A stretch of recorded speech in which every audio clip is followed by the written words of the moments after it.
Elle trône au cœur du département médiéval de l'un des plus grands musées du monde.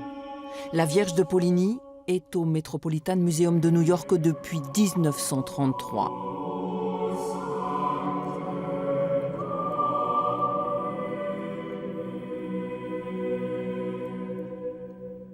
L'œuvre, réalisée par Claus de Verve, l'un des plus grands sculpteurs du Moyen-Âge, était à Poligny depuis 1415.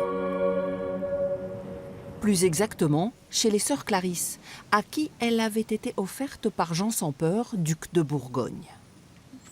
Aujourd'hui encore, l'histoire incroyable de cette statue fait partie intégrante de l'histoire du monastère qui, même à la Révolution, avait pu sauver son chef-d'œuvre. Toujours, la paroisse a protégé la statue, l'a cachée. Beaucoup de statues à la collégiale ont été cassées, détruites. Celle-ci a été protégée. Mais alors, si l'attachement de la communauté polignoise était si fort, comment la Vierge à l'enfant a-t-elle pu finir à New York? Oui, et vous? En décidant de faire une copie en pierre de l'original, les passionnés de l'association de sauvegarde du patrimoine polignois ont recherché dans les archives du couvent et trouvé les lettres qui racontent l'histoire. Nous sommes en 1920 et François Villermet, antiquaire à Poligny, tente de convaincre les sœurs de lui vendre leur statue. Une vente qui ne peut se faire qu'avec l'accord de l'évêque de Saint-Claude. Lettre de l'évêque de Saint-Claude à la mère abbesse des Clarisses de Poligny. Je crois qu'il est préférable de ne pas vous séparer d'un objet si beau et si cher et dont vous et vos sœurs regretteriez sûrement la disparition.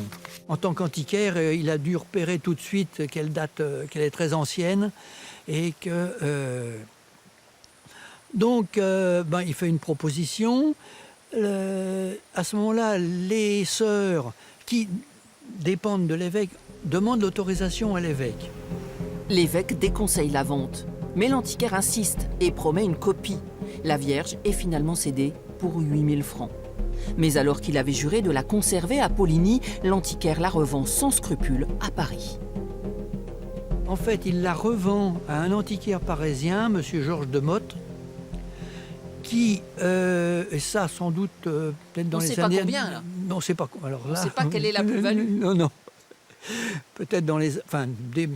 très rapidement, puisque ensuite, ce Georges de Motte donc, l'a fait nettoyer et en parle à un autre antiquaire, qui est un antiquaire américain, M. Seligman, qui la rachète et qui l'emmène aux États-Unis.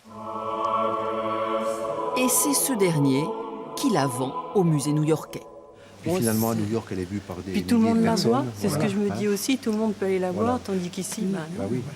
pour des Clarisses, il vaut mieux ne pas avoir même des choses de grande valeur. Pourquoi pas, oui. Et puis avoir une Vierge où spirituellement elle nous a toujours parlé. Quoi. Voilà. Oui. Car en 1922, les Clarisses ont enfin eu leur réplique de l'œuvre originale. Elle n'a pourtant, selon les mots de l'abbesse de l'époque, ni la délicatesse, ni le fini du chef-d'œuvre qu'elles ont cédé à regret. Dans nos archives, il n'y a rien. Il n'y a rien. Pas la date, pas le nom du sculpteur. Et oui, je pense que ça a dû être une période dure pour nos sœurs. Oui. Bon, l'évêque a influencé un peu pour qu'elles vendent cette statue. Elle devait être en difficulté, je pense, d'argent à ce moment-là. Je pense qu'elles ont regretté très certainement. Parce que dans une lettre, elles indiquent qu'elles n'auraient jamais dû indiquer qu'elles avaient une statue de valeur. D'une telle valeur. Voilà. Et comme rien n'est ordinaire dans le destin de cette statue, la copie que les Polignois ont décidé de faire réaliser va elle aussi connaître un incroyable destin. Naître, non pas des mains d'un sculpteur, mais de la fraise d'un robot piloté par ordinateur.